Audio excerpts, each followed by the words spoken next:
Welcome to the February edition of Shropshire Business Live TV, and it's another packed show, isn't it, this month? It is. We're here at the Yarrington Studios in the heart of Shrewsbury, and we've got a fantastic lineup of studio guests today. We'll have a panel debate about the future of our Shropshire market towns. We'll be meeting the new boss of Shropshire Tourism, finding out about the usual wealth management device, and talking green business as well. So let's get on and meet them, shall we, Chris? Let's start the show.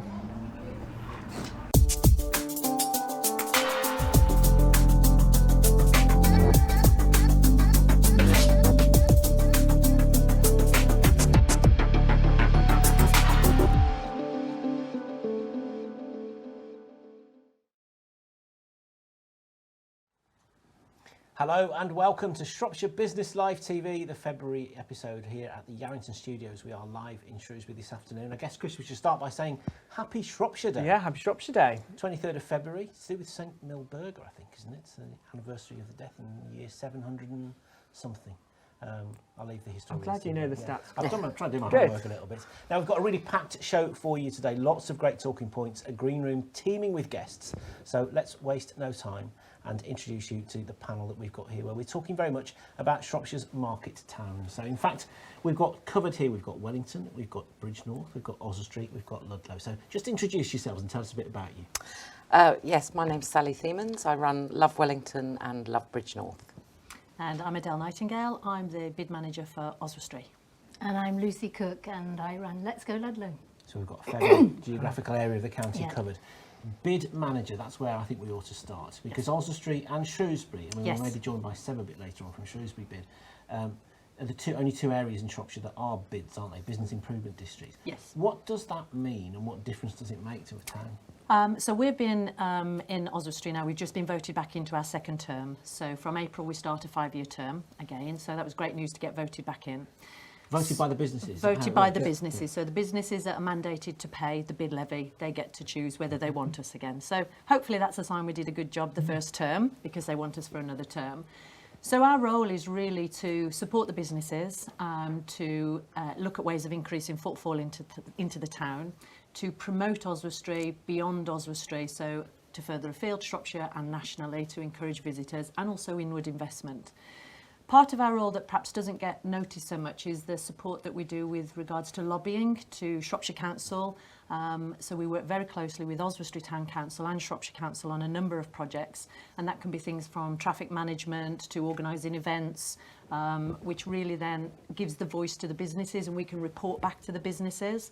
So we are taken quite seriously by both councils because we represent 320 businesses. So it's one powerful voice as Yes. opposed to lots of Yes, different voices, exactly. maybe all saying the same thing but at different times, different Exactly. ways then, isn't it? Yeah. And how's it funded then? Because the businesses pay, like, is it like a contribution, a levy? How does Yeah, so each bid has a different way a different amount. So ours is 1.75% of the rateable value of a property if it's £12,000 or over within our bid area. If it's under £12,000, they can still join as a voluntary member, and we have around 30 voluntary members, which again is a really good sign for us that they see value in what we do because they opt in to join. So we raise around about £270,000, £280,000 a year. Obviously myself and Lindsay are employed by the bid, and we have a board of directors which are all volunteers, and they're all taken from businesses within the bid area, and we try to have a diverse sector, so each sector has Everyone's a voice. got a voice, Yes, absolutely. exactly. Yeah, that's important, isn't Yes, it? it is, yeah. And Sally, this is something you're looking at going down the same road with Bridgnorth. isn't Very it? much so. You know, we've seen the success of Shrewsbury Bid and Oswestry Bid, and you know, it's been great to get to know Seb and Adele and the other town champions, because we have a great sharing of ideas and seeing what the bid has been able to achieve. One of the things particularly has been this lobbying. You know, Adele has secured some pretty significant funding from English Heritage. Yes. And being this voice and being heard. You know, in Bridgnorth, for instance, you know, we always feel that we never get heard, and Shrewsbury and Oswestry do. So if we had a more powerful voice, and the bid kind of almost sort of acts as that conduit between the businesses and the local authority, then we just feel that we'd achieve far more, we'd be able to secure more grant funding, more investment, and really put the work that's been going on in a very micro scale with Love Bridgnorth, put it onto a slightly more professional footing, and sort of emulate what's happened in Oswestry. What's the process then for that? Well, it's quite a long, drawn-out process, and it's got to be, because you're asking businesses to part with money. So they've got to be really sure that there is going to be some tangible benefit to them. So we've been very lucky. We have turned this around very quickly, a grant application into Shropshire Council for as part of their Levelling Up funding. And that's come through, that's £30,000. To do the feasibility and create the business plan for a Bridgnorth bid. So it's not money that will be spent improving businesses immediately. It's actually going through the process properly and the setup phase properly. So I've really been listening to Adele and Seb about how it all works. And in fact, Adele is very kindly going to come and help the Bridgnorth working group appoint a specialist bid expert to come and help us with that. And Lucy, one of the things I hadn't quite realised until a couple of weeks ago, just how much the various town champions in Shropshire get together, meet up, talk, share ideas. That's really valuable, isn't it? You know, Oh, it's brilliant, yeah. So this was an initiative that started after COVID, because even during then we needed each other's help and support. And Sally put us in Ludlow onto a grant that we applied for successfully. And we share ideas and meet monthly, and support is really key as well, as in what's happening at the moment. And how much of are you finding that the issues you've all got in your own towns are very similar? You know, is there, how much overlap is there? You know, very different geographically, different makeup of traders. But I guess the talking points are just the same, aren't they? Yes, it is, and actually the key is money.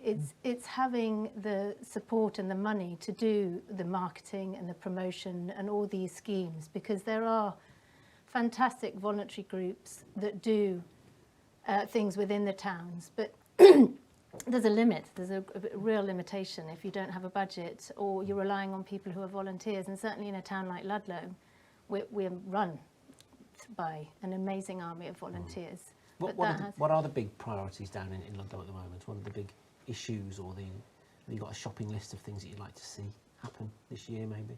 I think promotion nationally is a really key thing. I think getting more foot traffic in is a real key, and we've got Visit Shropshire as a vehicle to help us with that. I think if you ask the businesses, they've got a very, very long list. You know, cost of living, rising electricity, business rates.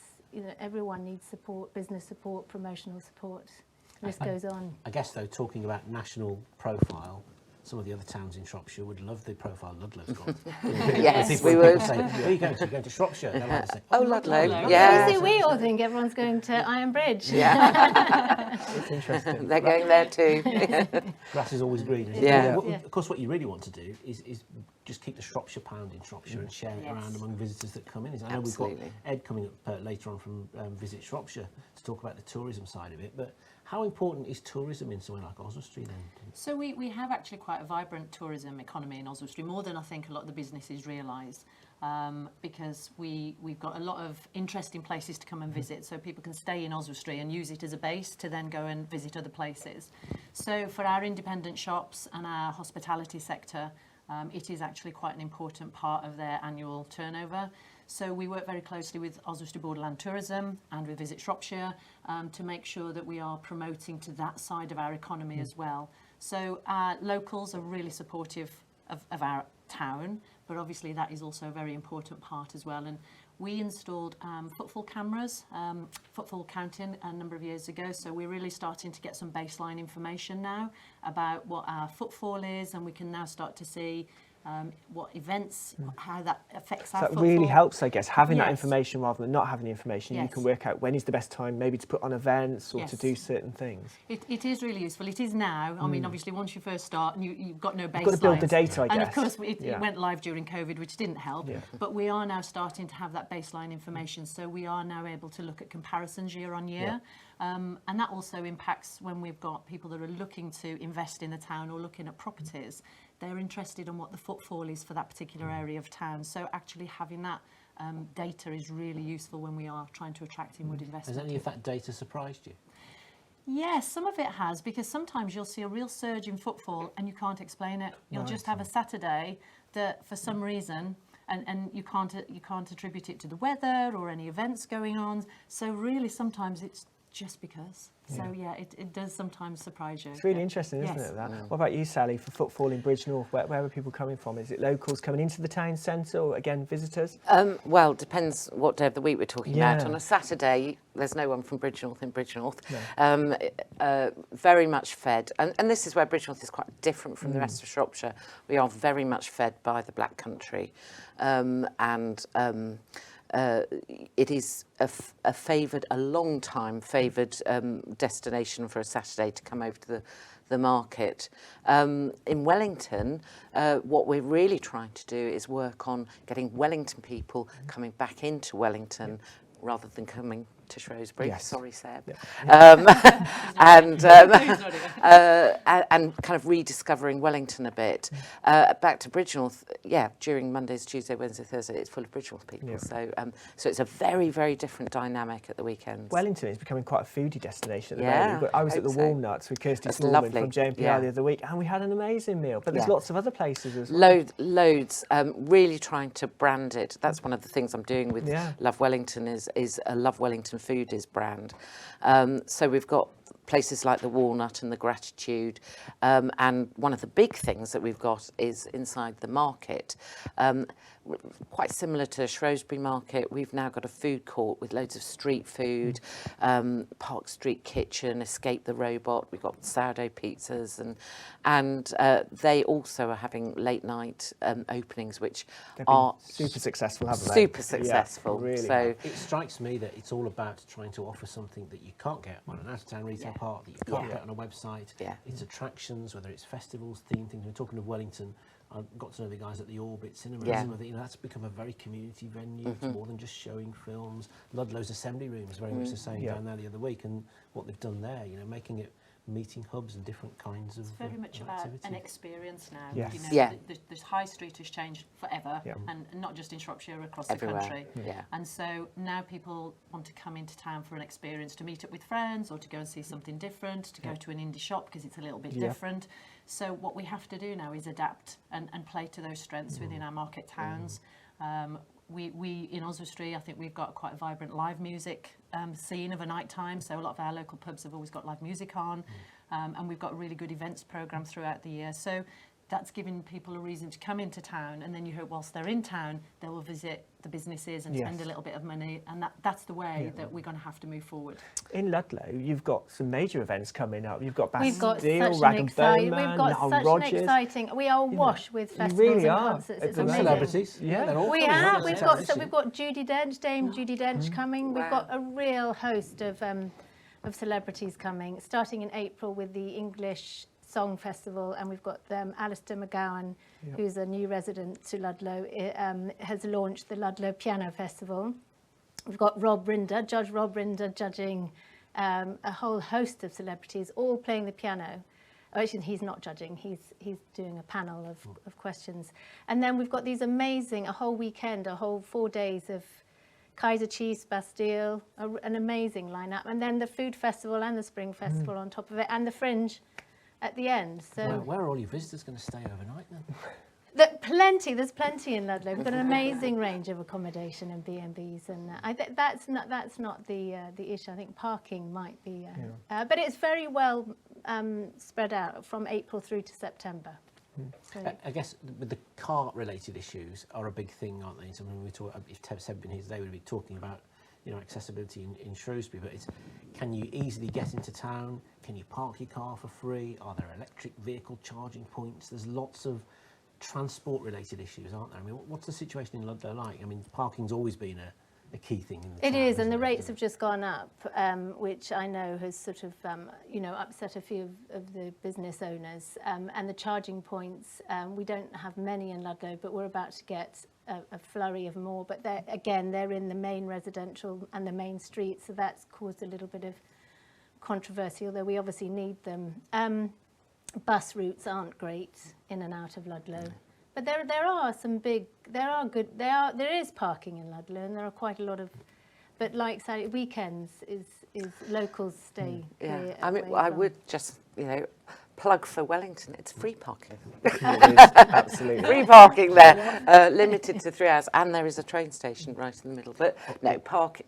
These are old market towns Yes. that we're all sort of, and they were invented long before vehicles ever were. So it's always going to be an ongoing issue. And as Lucy touched on, the bus services, the public transport isn't really man enough to do the job if we want to get these people into our towns. You all shook your head in complete synchronisation when we said, public transport bus routes Yeah. not great, and you're rolling your eyes. Is that? It is an issue for market towns, because obviously accessibility and using cars and certainly reaching the hinterlands and the villages that surround our towns. We obviously are involved with work that Shropshire Council are doing with regards to public transport. From April last year through to December, the bid ran a night bus on Friday nights and Saturday nights to try to help with getting people and staff actually into and out of town on a Friday night and Saturday night to help our nighttime economy. But it's definitely an area that we need to work with local authority to improve, absolutely, across the whole county. Things like that as well. It's difficult, isn't it? Because you have to keep it going for a certain amount of time for awareness to get there, to prove whether there's a demand. You can't just try it for a couple of months and say, no, nobody wants it. It doesn't work like that. So it definitely is something that we will all be kind of speaking to a local authority about trying to improve. And I know that Shropshire Council are constantly looking for funding to try to improve the public transport. That Telford and Weakin Council obviously at the moment are launching new bus services that will connect the northern villages of Telford, Wellington as well. So that's quite a big thing, I guess. Yes, I mean, incredible to have a local authority paying for a bus service. It feels like back to the 70s, doesn't it? But it seems to be working, seems to be a good take-up, very positively received. What are you hearing from some of the traders then in your towns about the pressures at the moment with energy bills, business rates, overheads in general? I mean, what's the word on the street at the moment? How serious is it? It's tight. It's really tough out there for a lot of the businesses.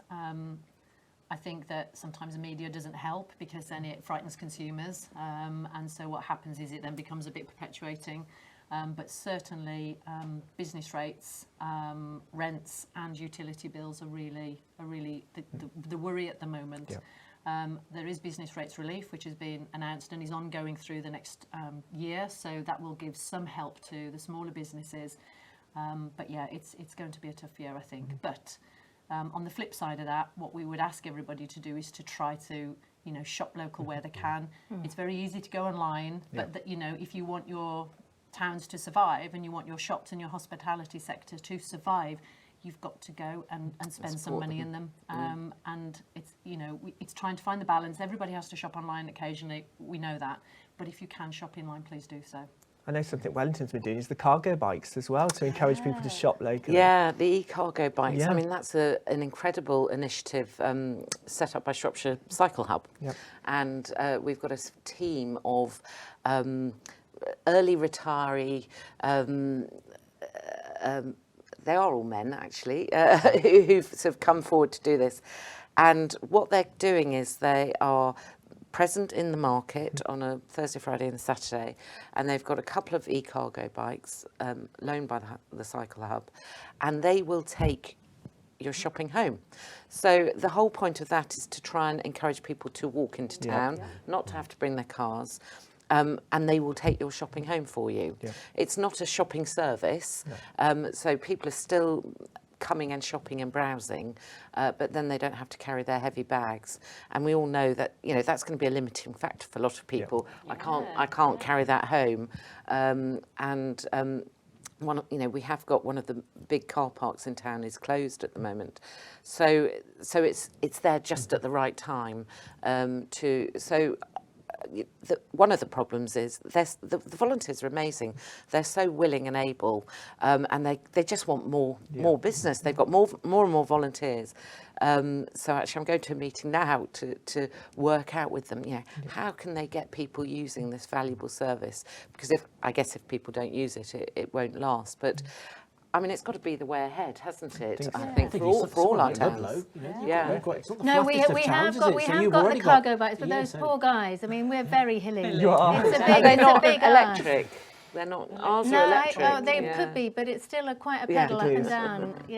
Yeah, But no, this is why our champions meetings, which we have regularly, we mentioned earlier, are really great, because something that Sally might be trying, or Lucy or Seb, and then I might say, well, how's that working in your town? And we can learn from each other and adapt ideas. Not all of our towns are exactly the same, but we do face a lot of the same challenges, and some of the ideas that we've shared, and then we've taken them into our own towns, have been really good, and that's why the meetings have been so helpful. Because it could just be a throwaway comment Yeah, that it you could. might make, Lucy, and then Yeah. you'll think, oh, hang on a minute, Yeah, I thought and about you've just that. picked up on that. Exactly. yeah, it's just keeping an ear to And ground. when, and when you're struggling for ideas, I was really wanting to run a Valentine's promotion in Wellington, and it was kind of pre-Christmas, brain was foggy. So I just put on, we have a WhatsApp chat. Anyone got any good ideas for Valentine's? And it was great. Loads of ideas Then you did all came the in. work and we jumped on the bandwagon. That's a good But, you know, that was great. We're not competing with each other. Not at all. But also, there's yeah. at the moment the issue is that what we do know about Shropshire is that most visitors are day visitors. They don't stay for long, and so this is where we can all get together and put together a campaign to encourage visitors to stay longer. What can you do in 3 days? Because Yeah. there's a lot. Do you also do that within your own town, so that traders are cross-promoting supplementary services that a shop 2 doors down will be able to offer? So you can say, look, you can come to town here, you can get everything without needing to go anywhere else. Yeah, absolutely. Yeah, it's getting the businesses. We have a directory on Let's Go Ludlow, business directory. So we're always sharing information with them and asking them to give us feedback on. I think during COVID as well, a lot of our businesses diversified and supported each Yeah. other with deliveries and putting things together, and then obviously recognised that gave them a revenue stream that actually they can continue with. So we have actually seen some of those activities continue. So it was really, what was really impressive about the businesses in Oswestry, and I'm sure in your towns too, were how they worked together during COVID and how those links that they made during COVID have actually continued. And it's helped hugely because the businesses that did pivot and did help their local, because Ludlow, there's a myth that Ludlow is a tourist town, but it isn't. It's very much a working town, and they did. Everyone was well catered for in terms of deliveries and food and takeaways, and we had this amazing charity that was formed, Ludlow Together, to help anyone get their medicines and their. But it's the information sharing is key, definitely. How's the markets doing? Because I went everywhere last night on my way home to try and get some peppers. Can't get any fresh vegetables anywhere at the moment. I've been rationed. Oh, I know. Shelves are empty. Market traders still teeming with produce. Well, this time of year it's a bit quiet on the markets because it's cold and wet out there. So hopefully, that will sort itself out when spring comes and everyone's Wellington back. Market is being showered with awards and all sorts of things at the moment. Isn't it? So, well, Wellington In general, yeah. No, Bridge North, isn't it? Bridge North. not Wellington. you've got so many award So many awards, You've got so many awards, Sally. It's easy to Stacking them up now. I was just thinking, Wellington Market was in the running. It was in the top 30 for Wellington Market, which actually Shrewsbury Market won. Yeah. So, Yeah. Well so done, that's Deb. fine. We Brilliant. kept, Yeah. we kept it in Yeah. Shropshire. Yeah. So Yeah. that's fabulous. Yes, Bridge North is a shortlisted finalist for Rising Star in the Visa Towns Together competition. And if we win, again, that's putting Shropshire on the map, which is great. And it's actually the second time we've been in that forum, because we did win the Great British High Street Large Market Town in 2016, and Visa sponsored that. So, and I noticed it's Hebden Bridge. We always seem to be up against Hebden Bridge, Bridge North and Hebden Bridge. Got a lovely awards thing in London next Wednesday. We're going to Yeah. cheer her Yeah. on. Yeah. Brilliant. What do winning awards like that do, for a town, for a business, for a county? Because it just makes you walk a bit proud of it too, doesn't it? Yeah. Do you know what? And the community really, really gets behind it, because everyone wants to feel good about where they live, don't they? And when a third party comes and validates that by saying, yeah, you're an award finalist, everyone kind of walks a bit taller, as you say, and thinks, yeah, it's quite a good place. It's a nice place. So whether we win or not, it doesn't really matter. It's lovely to be shortlisted, and I think what that does for community spirit, it's a hackneyed old phrase, but it's still a good phrase, and it's still valid. I think they're good for that purpose. So from an Oswestry bid point of view then, Adele, what's next on the On the- agenda? on What's the the big agenda. priorities for this year? So big priorities this year. We've had some meetings with the PCC. Unfortunately, we are experiencing some antisocial behaviour, shoplifting, and again, we think that this is because of the climate that we're in. So we know that the street rangers that are running in Shrewsbury have been a really successful project. So we are looking at if that's something we can bring to Oswestry. We would need some money from Mr Campion, so we have been speaking to them to see if there's any funding available. We currently run security patrols on the industrial estate, and we're looking to do those in our town centre as well. And we have a shop watch meeting now, and that's been really well received by the businesses, and we work with the police very closely on all of those projects as well. So those are big projects for us. Ongoing, we're just about to put out our training programme for the year. So we usually have quite a full training programme. So we do first aid training, defibrillator training, social media for small businesses, customer service.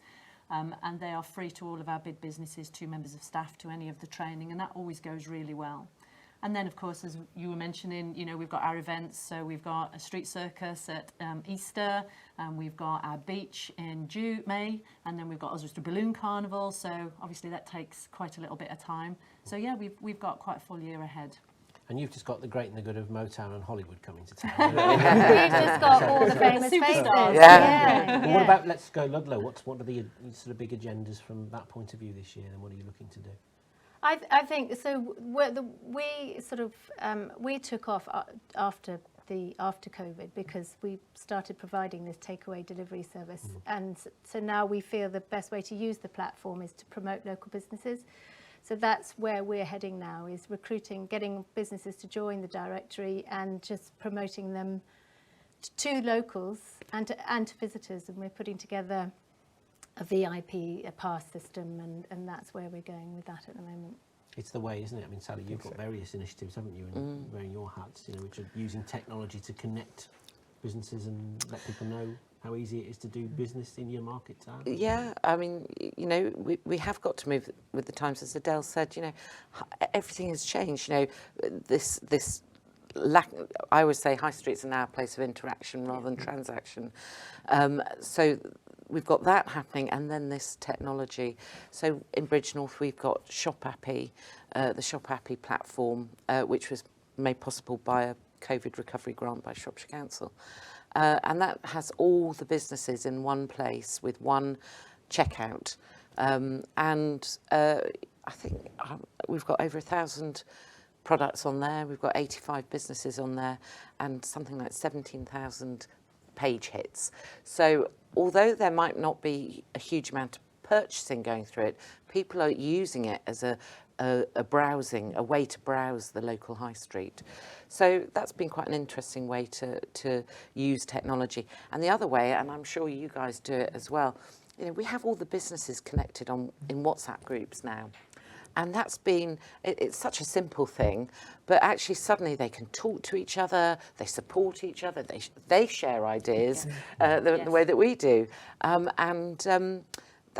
an easy win. It's one of those things that you sort of almost assume happens anyway, I and know, then you discover but they it weren't. doesn't. Yeah. So, yeah.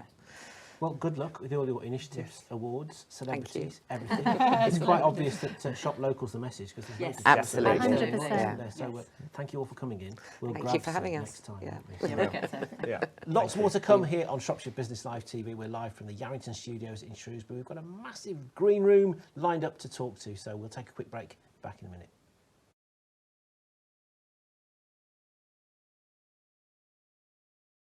The law in England is changing to help catch a killer before more lives are lost. The killer is known to lie in wait before overcoming victims. There's a killer in your house. It's colourless, odourless, tasteless, and kills whole families. But now the law is changing to stop it. Landlords must install a carbon monoxide alarm in all rooms with a fuel-burning appliance. Do you have enough eco alarms?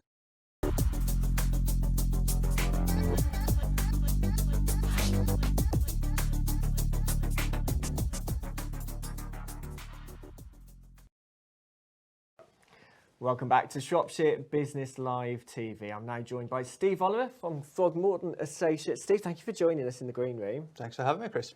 So we're here to talk tax year end, amongst other things, because I know we're still in February, but we're fast approaching the 5th of April. So it's things we need to think about now, really, isn't it? Absolutely. Forward planning is the key to everything in the financial world, to be fair. The tax year end comes with ISA allowances, resetting those and resetting the annual allowance for pension contributions.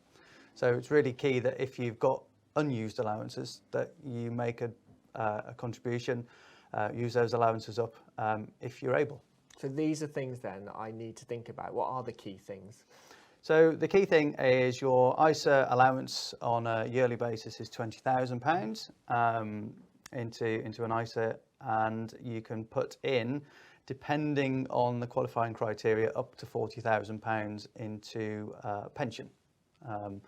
There's also capital gains tax allowances, which is going to be a bit of a hot topic this year. The change in rules around that, so we're going from £12,300 down to £6,000. That's quite a drop there. Yeah. It's a huge drop, yeah. and that's going to have a real impact on people who maybe hold directly held shares. Potentially, they maybe have multiple properties and are thinking of selling those, and so a reduction in that allowance is really going to hit people hard. And if they think this one's going to hit them hard, then the following year, when it goes down to £3,000, is going to be even tougher to take. So if you have things which have got quite a big gain against them that you're considering selling in the next couple of years, then maybe now is the time to get that done and to take advantage of the full allowance as it is today. I was going to ask you about taking advantage of our allowances. So that's one of the key things then. Yeah, definitely. It's a lot of these allowances are use it or lose it, and each year they sort of open themselves up again, and then at the end of the tax year they'll close themselves down and reset. I know you can't talk about individual cases or anything like that, but when you're chatting to people in general, does it surprise you sometimes how people aren't taking advantage? Yeah, I think I've come across clients of mine and anecdotally clients of others within the practice where they may have huge sums of cash, and that could be anything from £10,000, because 10,000 is huge in lots of people's worlds, up to considerably more than that. So the figures are relative to the individual, but if people are sat with excess cash, then making use of their ISA allowance before the end of the tax year might well be the right thing to do. And obviously you should always seek advice to make sure that is the right thing to do. And similarly, for pension contributions, those that have got limited companies, for example, whose company might be able to make those contributions on their behalf, they would be able to make use of that more often than not. Yeah. And to miss out on using that allowance is probably something that they may well regret in the future. So it's a really important thing to keep on top of. Speak to your advisor about it, speak to your accountant about it, especially on those pension contributions, but definitely to engage with your advisor and make sure that you're doing the right things at the right time. And I'm thinking as well, when we're thinking about our financial plan, where we want to be in the future, tax really is an important part of that as well. It's very important. Nobody likes to pay tax, and if you walk blindly, let's say, into a tax charge that could have been avoided, legally avoided, then you'd be doing the real disservice to yourself to just walk into a tax charge in the future, especially when there are many ways of correctly planning those tax charges away. So my advice would be simply to speak to your advisor, speak to your accountant, make sure that you are fully aware of what those tax implications are of your actions. And if there is a way of doing pretty much the same thing, but without paying the same amount of tax, then that's surely going to be the best way for you as an individual, and potentially you as a business as well. So yeah, definitely speak to the advisors, bring them in, tell them everything. The worst thing you can do is tell them half of the truth, because without the whole story, Does that means make your life harder? then? Absolutely. Yeah. If we get part of the information and then we find out much later that there was this, there was that, you're only being able to advise on half of the story. And if you're only advising on half of the story, then there is a real risk that that advice, whilst probably still going to be correct for the information at hand, it might be less appropriate if you are withholding information. And we can only deal with the information that we're given. course, We will yeah. ask if that's the full information. And if we've not been given the full information, even at that point, then you're really at the hands of the information on the table. Yeah. So, yeah, it's important to be fully open, fully transparent. With all of the knowledge, all of the information, we can make a much better assessment of what is right and appropriate at the right time to minimise any tax implications. So tax year end, 5th of April. Think about it well in advance. Well is in the key. advance. So are we too late now to start thinking? No, not too late. We will always have time. It might be time that he's But not the 4th of April. not the no. Although there are occasions for existing clients where they will pick up the phone and say, "I need to do this today. Can we do this today?" And whilst we've got some hoops to jump through to make that happen, that they might not necessarily want to jump through with us, but ultimately it can. We would like to see people as early as possible because we do get extremely busy towards tax year end. You'll have no doubt spoken to accountants that bury their heads away from the public in January for the self-assessment period. Well, coming up to tax year end is our time for that period of busyness, and we will certainly be feeling the pinch as far as our time is concerned as we get closer to that date. Let's talk about you, because financial planning and being part of Throgmorton Associates wasn't your initial career choice. No. You know, you've had various careers, and then you decided to join the practice when it was Nick Jones, Correct. on his own, and has his practice, and you've now gone on to become a registered financial planner. How did that process go for you? It went, ironically, it went very smoothly, if I'm brutally honest. The process was quite tricky from starting out with Nick in January 2017. And I felt for probably the first 6 months as though I was kind of sat twiddling my thumbs. I wasn't, but it kind of felt that way. Yeah. And I was soaking up the atmosphere, the language, the culture, all of the things that were important to be really aware of before starting on the exam process, which was intense. We had 6 exams to do within pretty much a 6-month period. Because this is all regulated, you have to be legally qualified. Absolutely. There are things that you can do without having all of those exams, but to have the full letters after your name, if you will, that process takes all of the exams to have been completed. And also to be able to advise within St James's Place, we have got to go through a training programme to make sure that we are compliant, we're safe, we're not saying things that are going to get anybody into trouble. So all of that takes quite a bit of understanding and a lot of tuition. So 6 months, pretty much every day to Solihull for me, and got through the exam process, got through all of the study, and then we roll into April 2018 and I get the letters after my name and can go out and see clients. And that was quite a great experience, really. The first few clients that you see, you've obviously got somebody there to make sure that you are doing things the right way. But essentially, once you've been signed off to say that you're competent, you can go and see clients. And that was great. To be able to go into somebody's house, to be able to listen to them, tell me what they want to achieve, and if I can come up with a solution to that, and then we can implement it. And you know, a few years on now, we're starting to see the fruits of that for people who I saw in those early days.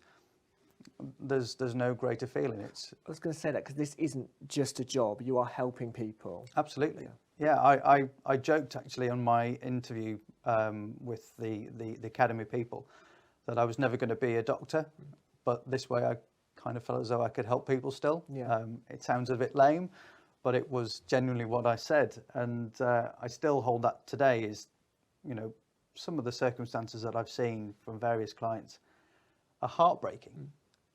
And to think that I can potentially avoid that for somebody else going forwards is hugely rewarding. Yeah. So yeah, it's good. Now I can't let you go without talking about your recent theatre appearance. Theatre 7, Get Your Wiggle On, Titanic Yes. the musical. Tell me about that. Absolutely. So we started the process back in October, auditions. I was awarded the part of Mr. Ismay, the ship's owner or the chairman of White Star Line. And the last 6 months have just flown by. The rehearsal process once a week for the majority up until the last few weeks, and then we kind of ramped up a little bit more. But we had 5 shows with a paying audience, a couple of dry runs beforehand. And it was an incredible experience to be part of a huge team, 51 of us, the cast. And the talent on show, exclude me out of that part of it, but the talent on show from everybody else was just amazing to be part of, and audiences loved it. I think I managed to make people dislike me, which is not the norm. I'm normally quite likable, I think, I hope. And yeah, we did a good job of it, I think. And I know the team at Throgmorton came to see you, didn't they? Were They front did. row? They weren't front row, thankfully, although I couldn't see because I wasn't wearing my glasses. Right. So yeah, they were in on the Friday evening along with my family, and it was arguably the best of the run. So they had a good show, and yeah, I was really grateful that they all came, and they're such a supportive bunch. Brilliant. So you're going to be doing more of that? I think the word is let's wait and see. Okay, that sounds good to me. Steve, thank you so much for joining us in our green room. Thank you It's been very great much. to have you on. Thank you. Let's go back now to the main studio and find out who Carl's chatting to next.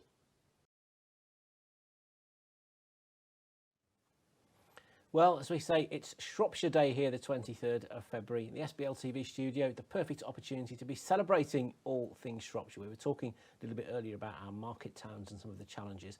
And tourism and attracting visitors was one of the things that came through loud and clear. So how fortuitous is it that we've got the new chair of Visit Shropshire here with us today, Ed? Thank you so much for joining us. Thank you, Carl. Thanks for inviting me, and happy Shropshire Day. Absolutely, yeah. Are you doing anything particular to celebrate Shropshire Day today? Well, we had pancakes earlier this week. What did you do for Shropshire Day? We've had pancakes. Maybe we should have a few Shrewsbury biscuits or with some a fidget gingerbread pie or something like that.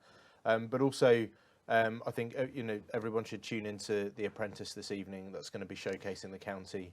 And we're, as we were saying just before, Carl, definitely the production company will have had that earmarked in for Shropshire They'd have Day, sat down so- and said, right, we're bringing it to Shropshire, but Absolutely. it's got to be aired on Shropshire Day. Absolutely, yeah. It's fantastic to have someone like The Apprentice, just because we're going to be spotlighting Ironbridge and Shrewsbury in particular, aren't they, on the show Yeah. tonight? But looking forward to seeing what they get up to. Absolutely. All the usual Apprentice shenanigans. At the end of the day, someone's got to get fired, haven't they? Do you get a Carl? sneak So- peek of the show? Can you ring them up and say, I am the chair of Visit Shropshire, I'd like to see a preview of the show? I haven't asked, so I don't know. Is the answer to the question? So tell me about the role and why you wanted to take it on. Okay, so I've been chair of Visit Shropshire for 2 or 3 weeks now. It's a voluntary role, and we've got a board with 8 other members, and then there are two members of staff, Mark and Sarah. We're here as an organisation to promote the whole county as a tourist destination. So we want people coming in for day trips, people for short breaks, for holidays. And the real aim of the game there is to get lots of people staying in holiday cottages, Airbnbs, in hotels, but also visiting attractions. And then obviously we had the interviews just earlier with the representatives from the market towns, is visiting our great market towns, our lovely rural areas, the Shropshire Hills, and getting out into those big green spaces.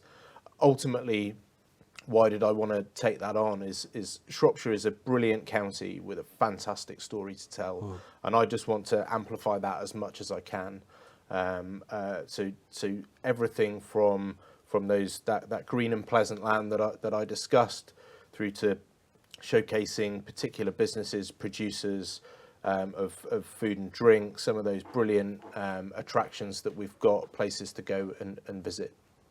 And there's a hint of this when we were talking on the Market Towns debate just a little bit earlier about how each town thinks, oh no, other towns get more of a profile than we do, or other towns get more of the money. Or I guess one of the big juggling acts for Visit Shropshire is to make sure that everywhere from Ellesmere to Cleobury Mortimer and lots in between is all getting an equal share of the pie. Absolutely. So we are all about the whole county. Of course, there are some there are some key assets that the county's got, and we really want to shout about them. The Shropshire Hills are there.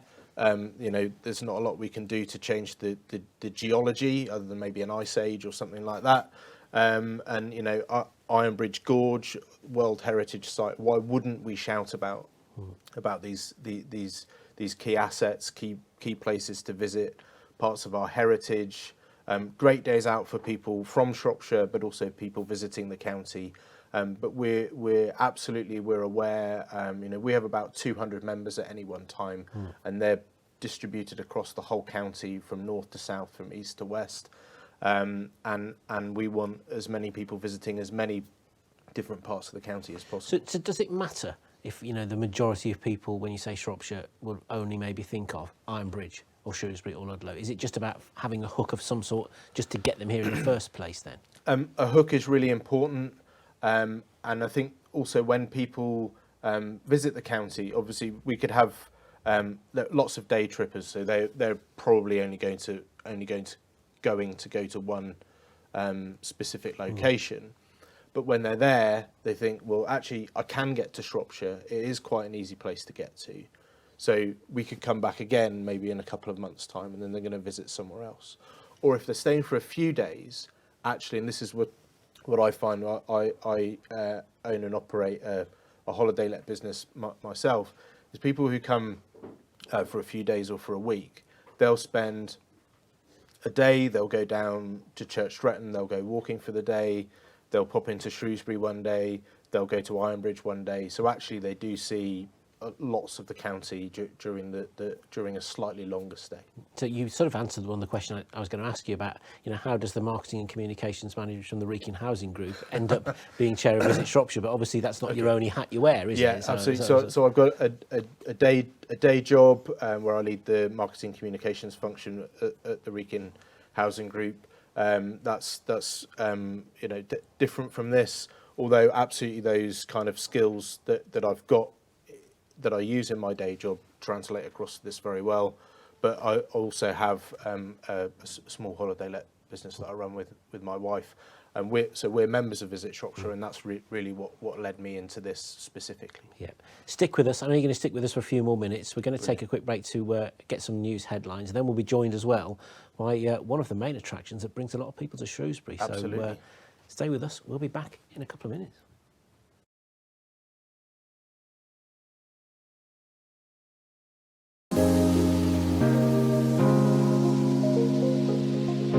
I started looking into different routes after college, found out about apprenticeships and decided I wanted to kickstart my career straight away rather than waiting. I chose to do an apprenticeship because I like the idea of starting work straight away as soon as I could, and then learning as well. It's good to learn a trade, but then when you have the college course that goes with it, you get the extra knowledge that you wouldn't necessarily get if you're just working day to day on the job.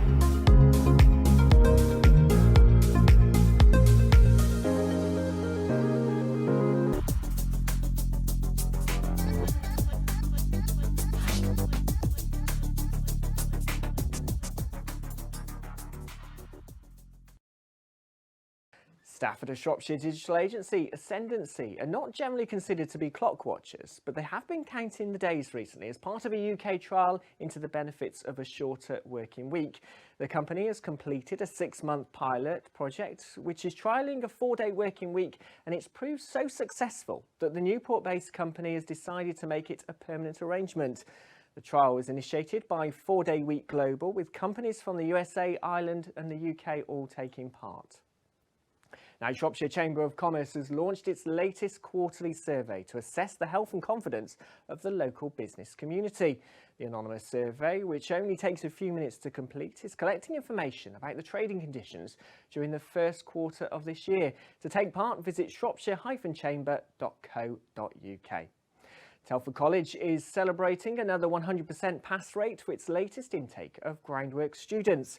The students came from a range of local businesses, including McPhillips, GCS Shropshire, RR Groundworks and S. Kinsey & Sons. A new programme is due to start in late March, and the college is currently offering a recruitment service for an apprentice or a business wanting to upskill members of their team. We've got more business news later in the show. Welcome back to Shropshire Business Live TV, here live from the Yarrington studios in Shrewsbury. Chris is getting his steps in today, definitely. Now, Ed Thomas, who was with us a little bit earlier, talking about his role at Visit Shropshire. We've now been joined by Dilwyn from Sabrina Boat in Shrewsbury, brilliantly branded, sir. Thank you. Thank you. One of the great visitor attractions and success stories of the Shrewsbury tourism economy, I guess. And I saw you the boat being lifted out of the water a few days ago. And is that always a bit of a nervy thing? It is a bit nervy because there are a number of elements that are out of my hands. So the river levels and the temperatures so the paint can dry properly. The wind has to be under 15 mile an hour, and then you need to get everyone to sort of come on the same day, all the engineers and the cranes. So I'm always super pleased when that's done. It's a visitor attraction of its own right, the day when it's happening, though, isn't it? Because so many people come up and want to see it all going on, don't they? Everyone loves it, other than me. It's all right. It's all back in now, so it's had its MOT and stuff, so we're all good to go. So from your point of view, when it's back in the water, that's the bit you really enjoy. It's great. A couple of beers at night, all's good. Tell us about Sabrina Boat then. How's it been? How's it been since COVID, and what's it like at the moment? Yeah, it's been an interesting time, isn't it?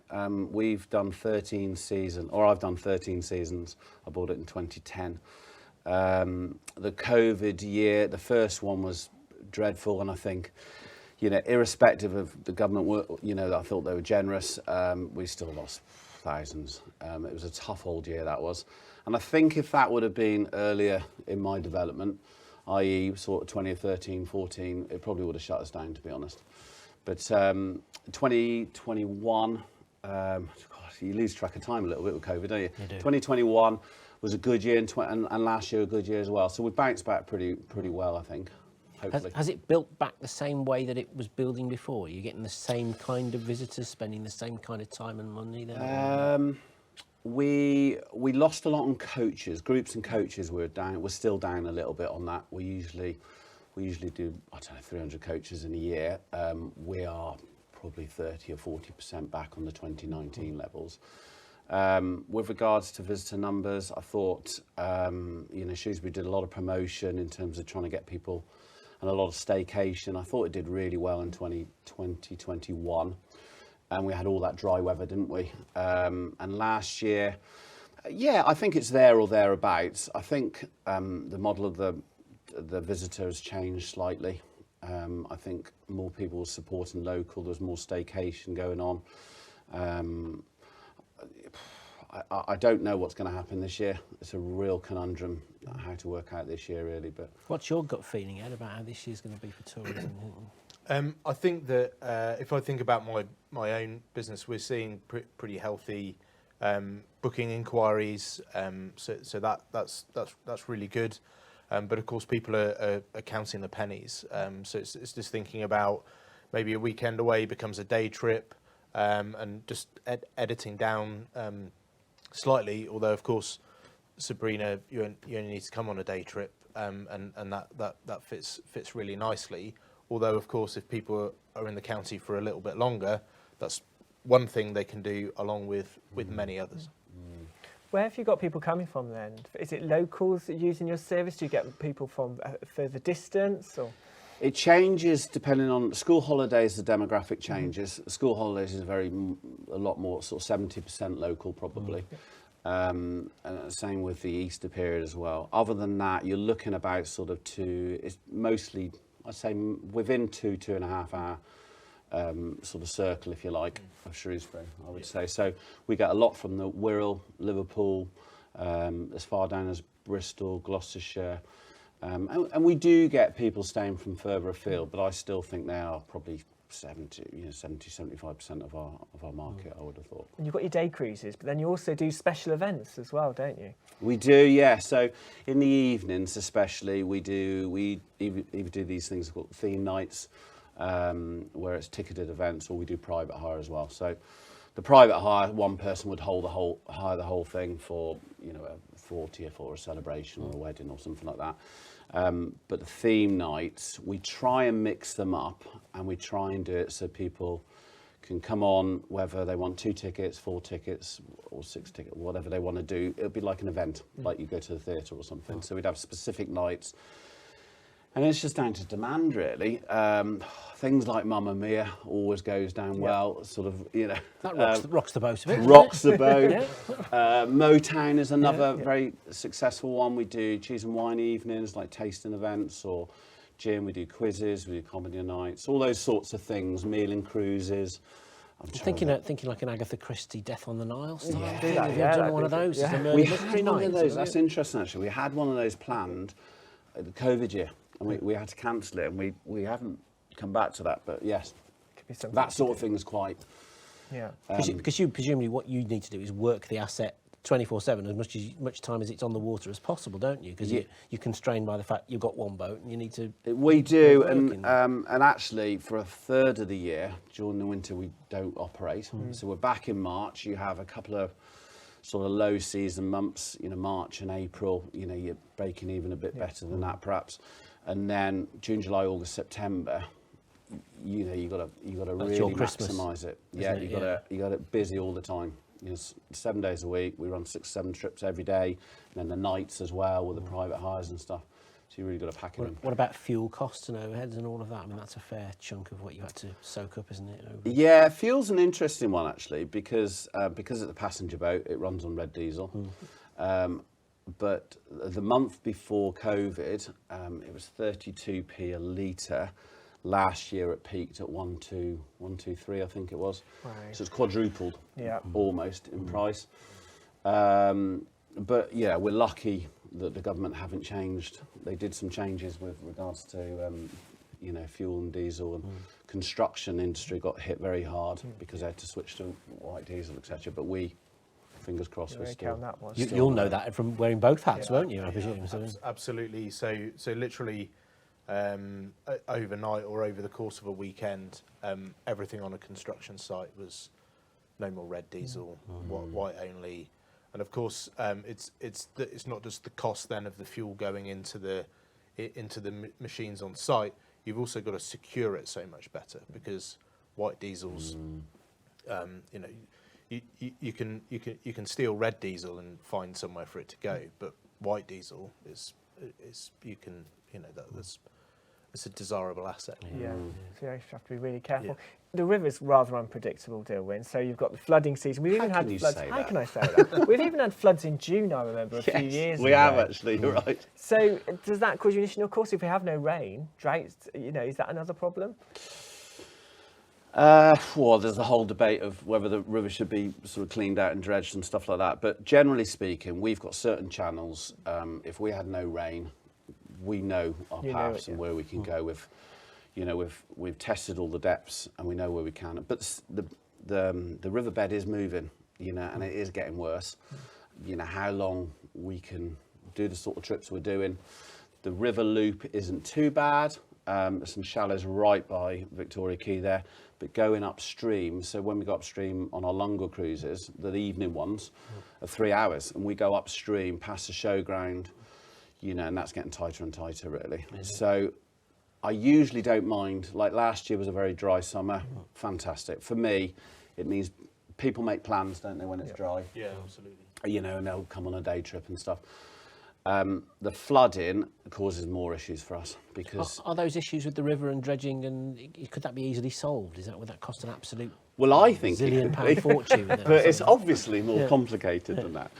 But the thing is, every time it floods, and it floods there's a big flood most years now. Yeah. You know, if you only need to look around Frankwell, you know, I was in Shrewsbury Marine, their boatyard there, you should see the sand, you know, that's been moved around. So obviously if that's coming off the fields, you know, the channel becomes smaller and the capacity is less, isn't it? So, and then things like the bridges become more of an obstacle because, you know, 20 or 30% of it is blocked up by sand, so and silt. So they do need to look at it. I think that they're trying to do things, but I suppose it's a big problem, isn't it? You know, it's not just Shrewsbury here. There's many parts to the solution. But flooding's the biggest issue for us. We can run to a certain level, but it's, you know, it limits where we can go. We do push the boundaries more than what the previous guys that used to own the boat back in 2010. But you know, there becomes a level when you can't get the boat out safely, and then you have to hit bridges dead central. Otherwise, it takes the roof off. So it's very skilled, isn't it? I guess. And is it called? Is it a pilot? What do you call them? Pilots? Yeah, you can call them pilot or a skipper, a captain. Yeah. Call them something else if they don't get the bridge right. I imagine. Pardon? Call them something else if they don't get the bridge I line definitely right. could. So, yes. Yeah. I mean, they train. They have a qualification that they usually obtain here in Shrewsbury. We usually train them up ourselves. We've got 3 or 4 that we're training at the moment. It's not like I've got, for instance, a couple of people that have got their qualification now, and they did their training here in Shrewsbury, but they're not, you know, if we had any flooding or any flow or any wind, actually, as much as anything, I don't think I'd want to leave them just yet. So yes, they can drive, but, you know, how safely they can drive and when conditions are a little bit different. What's the big plan then going forward? Does Sabrina need a brother, a sister, a different location? How do you take the business on? What are you looking to do? I mean, the thing with Sabrina, it has got a capacity. So, you know, when you've got a boat like that and you've got a certain season to work to, you are sort of trying to rinse, you know, your 5 and 10% here and there. And it was interesting last year because of the lockdown at Christmas. We had a lot of corporate events. I mean, a lot, noticeably more than any other year. And that's a market we can tap into. Believe it or not, things like weddings and, you know, even things like wakes and stuff, you know, you have to make sure you can sort of maximise that time. We do have a smaller boat. We have a picnic boat, or what we call the picnic boat, which is 10-seater. We privately hire that. We use it for river taxis and some council work as well. Whether you put another boat on there, you know, I always thought about, you know, I always fancied a static boat behind us and just as a restaurant on the river. It'd be amazing, wouldn't it?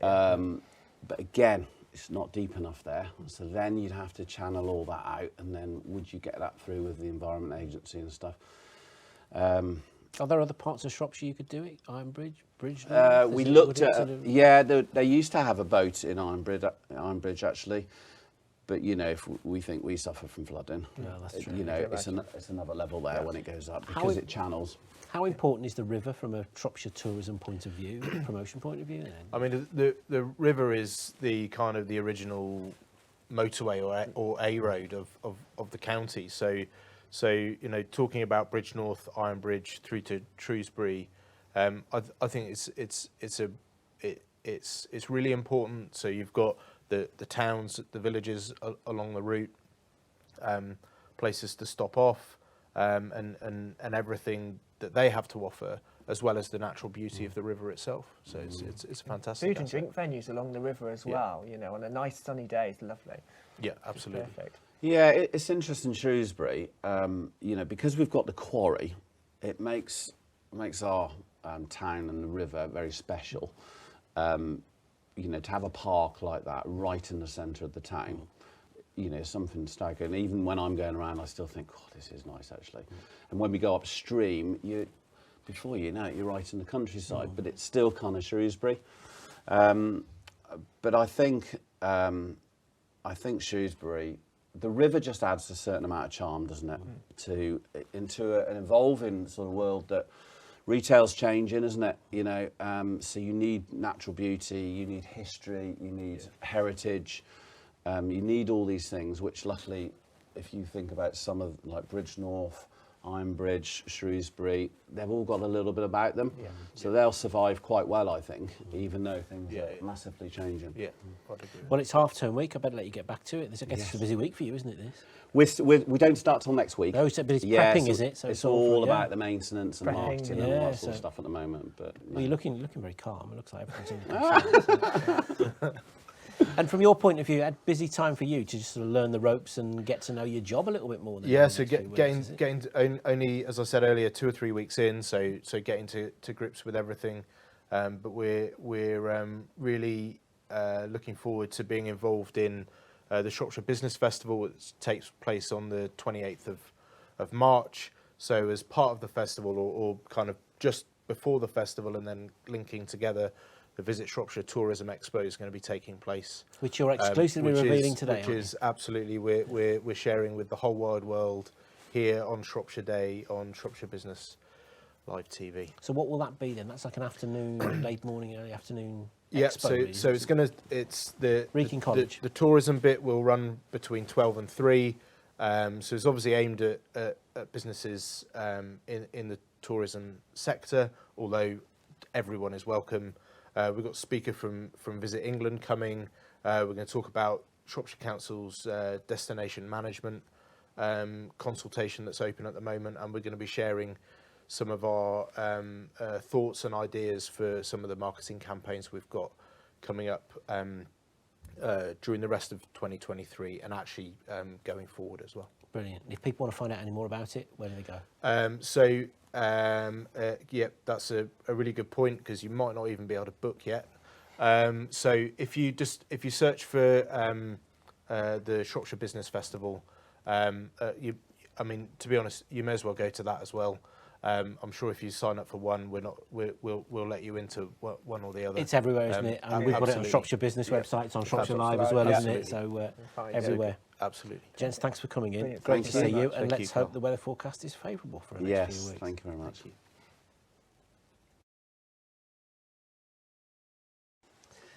So from one Pritchard, we move to another. This is, of course, Jane Pritchard from ACO, and Lily as well. Thank you for joining us.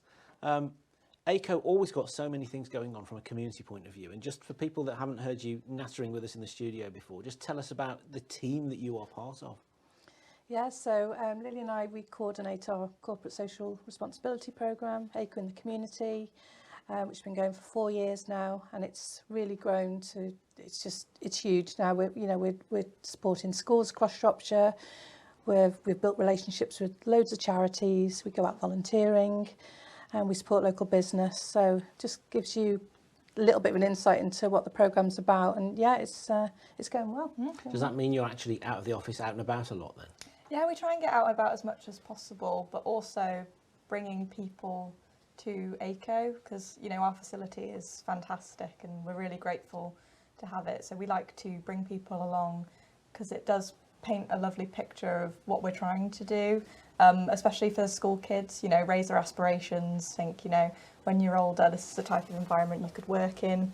And for charities, we can literally show them rooms that they can use free of charge for their own things that they need. So we like to do a bit of both. Well, you turned your auditorium into a cinema, didn't you, for local schools over Christmas, which was great. So. Yeah, that was really fun. Yeah, so I think we had about 4 or 5 local schools, primary schools, and yeah, they just came along, watched a Christmas film, had a bit of popcorn, and that's just another way that